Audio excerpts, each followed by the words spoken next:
رمضان رمضان رمضان يا حبيب رمضان. Assalamu alaikum wa rahmatullahi wa barakatuh. Welcome to a new episode of your program Ramadan, the month of change. We talk about how we change our view towards a sadaqah. And one of the great act of worship that we do during the month of Ramadan, alhamdulillah, is donating and giving in charity. And this is something I'm very happy seeing it all over the Muslim world, especially those who live in the as minority in the West. I have seen great examples of young men and women donating a lot of money for the sake of Allah subhanahu wa ta'ala during the month of Ramadan. I still remember a young man came to me and he said, Sheikh, I saved this amount of money and I bought my car just last month, and now I see the masjid needs to finish their construction. I sold my car today and this is $8,000 for the masjid. I can use basically public transportation until I will be able to save money and purchase a car again. I've seen examples like this, amazing. A young woman, a sister brought her mahar and she donated for the masjid or for whatever cause was that night. People really inspired to give for the sake of Allah subhanahu wa ta'ala. One of the things that we need to change about our perception about sadaqah is this perception that sadaqah is the act of worship that prescribed upon rich people. No, all of us were asked to give sadaqah. Sadaqah is the act of worship that has been asked by all of us as a Muslim, rich and poor. It's not only related to a special segment in the society. For example, we think that men are the one who should give sadaqah, and women, feel, okay, my husband do this on my behalf. No, Nabi Sallallahu Alaihi Wasallam said, "Tasaddaqna ya ma'shar al-nisa." Women, give for the sake of Allah. He addressed women and he used to go to women and encourage them, and they used to even donate their earrings and their rings, and they give their gold basically to donate it for charity. And Nabi Sallallahu Alaihi Wasallam said, أنفق يا بلال ولا تخشى من ذي العرش إقلالا. Ya Bilal, give in charity and don't be afraid that Allah subhanahu wa ta'ala will not give you back. Bilal is not a rich companion. The sadaqah, Nabi didn't say, Ya Abdurrahman bin Auf, anfiq, which is a rich companion. He said, Ya Bilal, to teach us that this is the duty of every Muslim that should give. Sometimes students think that it is, or children think that this is their parents' responsibility. No, it's also you give for the sake of Allah subhanahu wa ta'ala. Some people think, oh, I just graduated and starting to establish myself. The sadaqah is for those who are established. That's not right. Oh, I'm too young to give sadaqah. That's not right. It's everybody should be giving for the sake of Allah subhanahu wa ta'ala. That's why Nabi sallallahu alaihi wasallam said, when he was asked, what's the best sadaqah? He said, juhdul muqil, wabda bima ta'ud. The effort of those who don't have much. Those who don't have much, when they give, that's why Nabi sallallahu alaihi wasallam, 1 dirham can be better than 1,000 dirham. Because a person has 2 dirham, give 1, that's 50%. But a person has 1,000, give 1,000 dirham, but he has thousands and thousands of dirhams. In this case, not 50%. And Nabi sallallahu alayhi wa sallam used to encourage people to give sadaqah. Abu Mas'ud said, and people will go and will work and they will earn money just for the sake of giving sadaqah. As An-Nasa'i rahimahullah reported. And Nabi sallallahu alayhi wa sallam said, أفضل الصدقة, the best form of sadaqah, when you give when you are still healthy. Not when you became sick and about to die and you just start giving sadaqah. No, when you're healthy. When you are young and you fear poverty, you don't know the future, but you give for the sake of Allah subhanahu wa ta'ala. And this hadith in Sahih al-Bukhari and Muslim. So my point here is that all of us responsible for giving for the sake of Allah subhanahu wa ta'ala. Even sometimes imams, fundraisers, they think they are excluded. They think, oh, this is like the community responsibility. Even you as a sheikh or a scholar or a student of knowledge or a da'i or imam or a fundraiser, you should, or sometimes the people of the organization, they forget to give sadaqah. They collect funds or they run organization and they are not involved in giving sadaqah. It should start with yourself.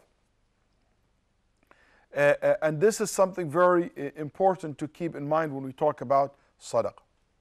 Another point that it has to be clear in our mind when we deal with charity and sadaqah, that don't ever fear poverty. Don't ever think that sadaqah will make your money less.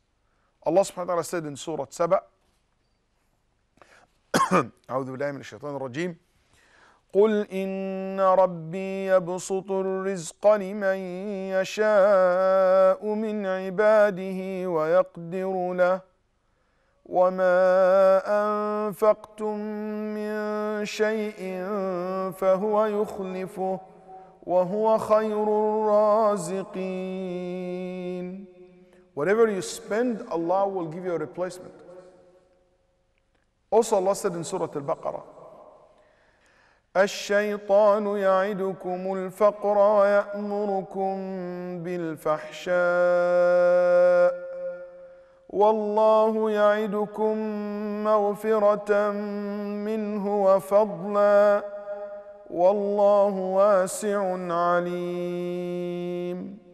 الشيطان threatens you with poverty and orders you to immorality, while Allah promises you forgiveness from Him and bounty, reward, fadl.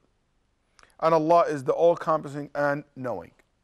Here Ibn Abbas radiallahu anh said, two from the shaitan, two from ar-Rahman. The two from the shaitan, that he promised you poverty and encourage you to do the indecent act, or the act which is of immorality.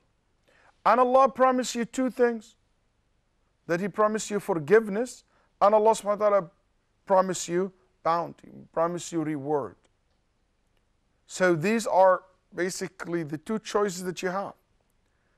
And I remember mentioning Al-Hasan al-Basri rahimahullah when he said, Allah 90 times promised you reward, promised you that He will give and He provide. And the shaitan promised you one time that you will lose and you will basically be poor. Which one would you believe? Abu Kabsha al-Anmari, he swore by Allah, I said, by Allah, your wealth, your sadaqah will never decrease your wealth. Because I heard the Prophet making that oath. ما نقص مال من عبد ما نقص مال عبد من صدقة ما نقصت صدقة من مال. So your sadaqah will never decrease your wealth. Matter of fact, it always increases. It always giving, you will be always giving replacement. And there is more points I want you to focus on when it comes to sadaqah. But there's something we'll talk about it very soon, inshallah, after we come back from our break. So stay tuned, and I'll see you in a little bit.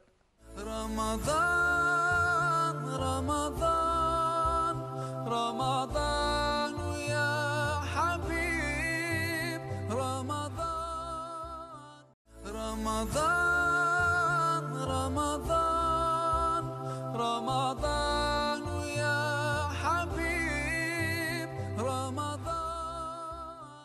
Assalamu alaikum wa rahmatullahi wa barakatuh. Alhamdulillah, wassalatu wassalamu ala rasulillah. Welcome back to your program, Ramadan, the month of change. And we are talking about as-sadaqah and how to change our perceptions about it. And one of the things that I would like to mention here, that as-sadaqah, charity, the act of charity, should not be something rarely happening. It should be occasionally. It's not in Ramadan only. As-sadaqah is something we should do it often. Actually, we should do it in a regular basis.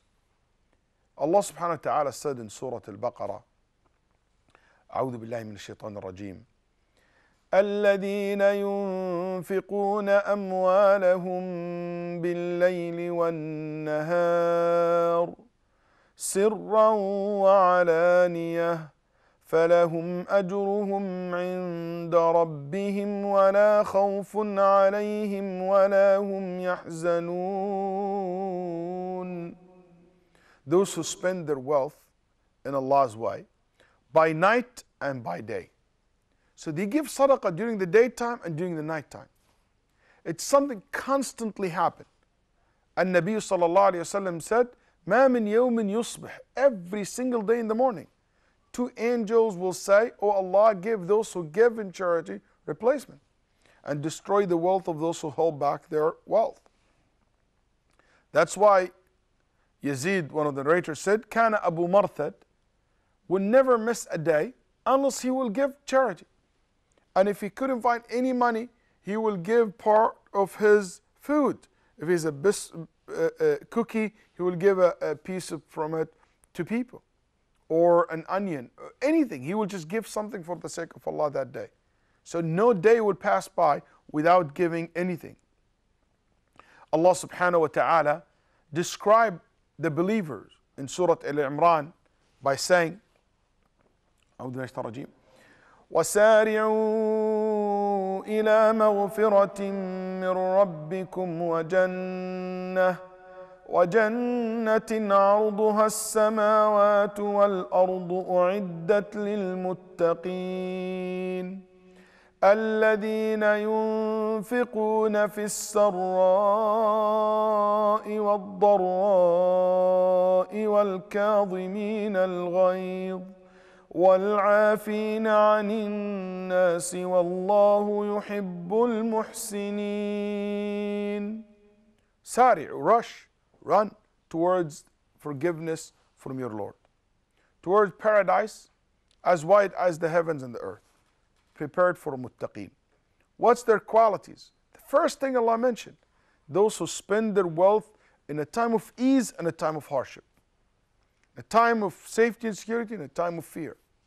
They give from their wealth when they need it and when they have extra.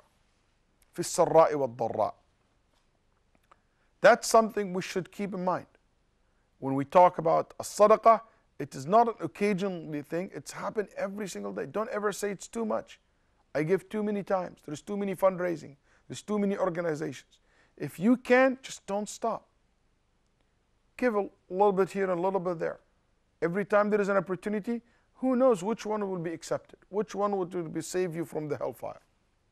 Another point about sadaqah, that if you look at the verses that's speaking about giving for the sake of Allah and charity and zakat, Allah said in the Quran in Surah Al-Baqarah, يُؤْتِي الْحِكْمَةَ مَنْ يَشَاءُ وَمَنْ يُؤْتَ الْحِكْمَةَ فَقَدْ أُوتِيَ خَيْرًا كَثِيرًا وَمَا يَذَّكَّرُ إِلَّا أُولُو الْأَلْبَابِ. He gives wisdom to whom He wills. And whoever has been giving wisdom has certainly been giving much good.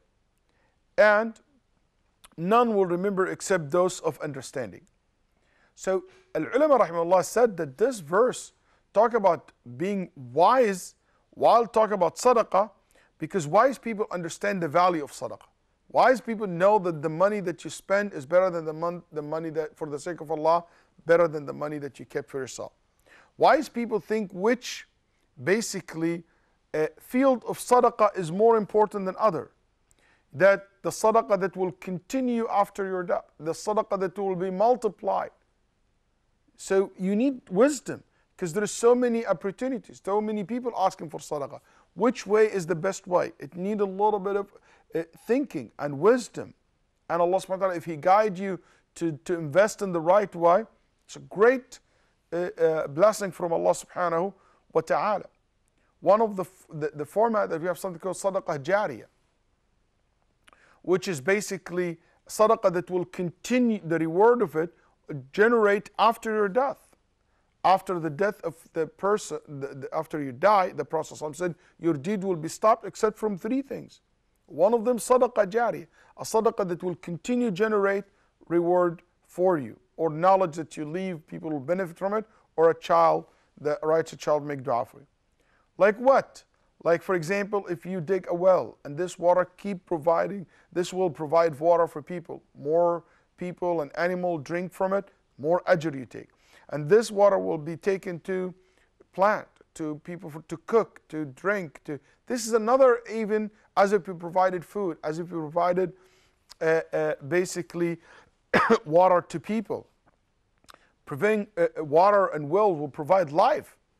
So you're saving lives. So you continue to take the ajr of that well.